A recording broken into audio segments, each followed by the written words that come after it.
السلام علیکم۔ عجیب کرامت یہ ہوئی کہ اماں کی برکت اور دعاؤں سے اللہ رب العزت نے مجھے اولاد سے نوازا۔ گھر میں داخل ہوا تو دیکھا بیوی بیٹی رو رہی ہے۔ کیا ہوا، میں نے پوچھا۔ آج اس نے بیوی کے کہنے پہ بڑھیا کو پھر مارا ہے، اور اتنا مارا وہ پھر ہچکیوں سے رونے لگی۔ تمہیں کیا، وہ اس کی ماں ہے، تمہاری نہیں، اور پھر بڑھیا زبان چلاتی ہوگی۔ میں نے اس کا غم ہلکا کرنے کے لیے کہا، آپ کو کچھ پتہ بھی ہے اس بیچاری کو فالج ہے؟ بیوی نے تلخی سے جواب دیا، پہلے تم نے کبھی بتایا نہیں کہ اس کو فالج ہے۔ اچھا چھوڑو، ہم کر بھی کیا سکتے ہیں؟ میں نے موضوع بدلنے کی کوشش کی۔ میرا دل کرتا ہے کہ بڑھیا کو اپنے گھر لے آؤں کچھ دنوں کے لیے۔ کیا کہا؟ پاگل ہو گئی ہو؟ پرائی مصیبت اپنے گلے ڈالو گی؟ مجھے اس کی سوچ پہ غصہ آ گیا۔ صرف ہفتے بھر کے لیے؟ نہیں، یہ ناممکن ہے۔ اور پھر وہ کیوں دینے لگا اپنی ماں ہم کو؟ میں نے کہا، اس کی بیوی کئی مرتبہ کہہ چکی ہے کہ بڑھیا مرتی بھی نہیں۔ بیوی نے کہا، بس اب آپ مان جائیں اور اس کو اپنے گھر لے آئیں۔ یہ کہتی ہوئی وہ میرے پہلو میں آ بیٹھی۔ اچھا جی، اب اس بڑھیا کو گھر لانے کی ذمہ داری بھی مجھ پر ڈال رہی ہو، اور یہ تو سوچو کہ تم اس کو سنبھال بھی لو گی۔ میں نے کہا، اپنے بچے تو ہیں نہیں، میں گھر میں سوائے ٹی وی دیکھنے کے اور کیا کرتی ہوں؟ چلو وہ آ جائیں گی تو میرا دل بھی لگا رہے گا۔ اس نے اداسی سے کہا، ہماری شادی کو 10 سال ہو گئے تھے، مگر اولاد سے محرومی تھی۔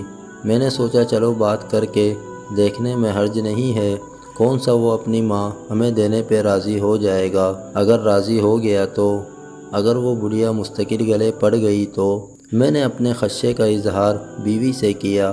یہ تو اور اچھی بات ہے، اس نے خوش ہوتے ہوئے کہا۔ اگلے دن شام کو کافی سوچ بچار کے بعد میں ان کے گھر گیا۔ میں نے پلان کے مطابق اس سے کہا کہ میری بیوی فالج کا علاج قرآن پاک سے کرنا جانتی ہے اور آپ کی والدہ کا علاج کرنا چاہتی ہے۔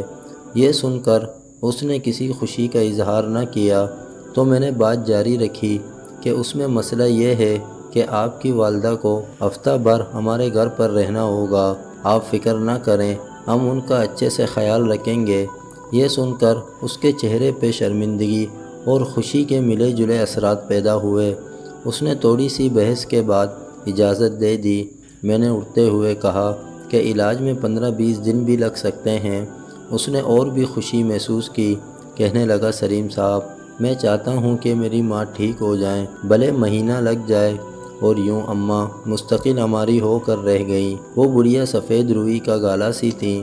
مناسب خوراک اور دیکھ بھال نہ ہونے کی وجہ سے حالت اور زیادہ خراب تھی۔ میری بیوی تو تن من دھن سے اس کی سیوا میں جڑ گئی۔ اس کے لیے ہر چیز نئی خریدی گئی، بستر، کمبل، چادریں، کپڑے، اچھی خوراک، اور خدمت سے اماں کے چہرے پہ رونق آنے لگی۔ پتہ ہی نہ چلا مہینہ گزر گیا۔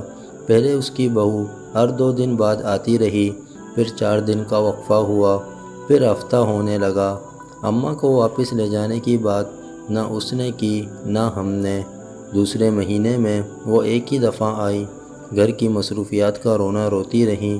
تیسرے مہینے کے بعد اس نے آنا بند کر دیا۔ میں نے بیوی سے کہہ دیا کہ اب اماں تمہاری ذمہ داری بن گئی ہیں، اب تم سنبھالو۔ بیوی نے خوشی کا اظہار کیا۔ یہ غالباً 7واں مہینہ تھا کہ اس آدمی کو اس کی بیوی نے اپنے دوست کے ساتھ مل کے قتل کر دیا، اور بعد میں وہ خود بھی پکڑی گئی۔ ادھر جیسے جیسے اماں کی توانائی بحال ہو رہی تھی اور چہرے پہ رونق مسکان آنے لگی تھی، ویسے ویسے میرا کاروبار ترقی کرنے لگا۔ ایسا لگتا تھا جیسے مجھ پر دھن برسنے لگا ہو۔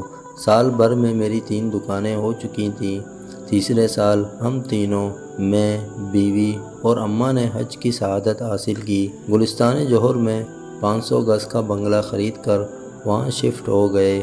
اماں ہمارے ساتھ 7 سال رہیں۔ ہر پل ان کا ہمیں دعائیں دیتے گزرتا، اور ہم میاں بیوی خوشی سے پھولے نہ سماتے۔ عجیب کرامت یہ ہوئی کہ اماں کی برکت اور دعاؤں سے اللہ رب العزت نے مجھے اولاد سے نوازا۔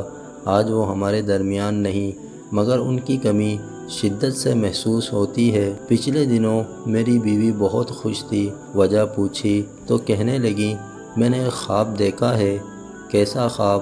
میں نے دیکھا کہ محشر کا دن ہے اور سب حیران و پریشان کھڑے ہیں، ان میں بھی کھڑی ہوں کہ اتنے میں اماں آئیں اور میرا ہاتھ پکڑ کر کہنے لگی منیرہ ادھر آ میرے ساتھ، تجھے پل صراط پار کرا دوں۔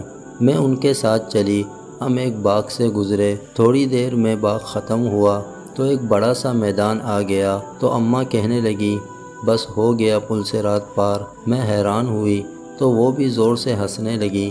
پھر میری آنکھ کھل گئی۔ مبارک ہو بھائی، بہت اچھا خواب ہے، مگر تمہیں میرا خیال نہ آیا۔ چلو خیر، ہمیں بھی کوئی نہ کوئی مل ہی جائے گا جو پل صراط پار کرا دے، آمین۔ بیوی نے جیسے دل کی گہرائیوں سے کہا، اور پھر اس کو میں نے یہ نہیں بتایا کہ ایسا ہی خواب میں بھی دیکھ چکا ہوں، بس فرق یہ تھا کہ اماں نے میرا ہاتھ پکڑتے وقت کہا تھا چلو تمہیں منیرہ کے پاس لے چلوں، وہ پل صراط کے پار تمہارا انتظار کر رہی ہے۔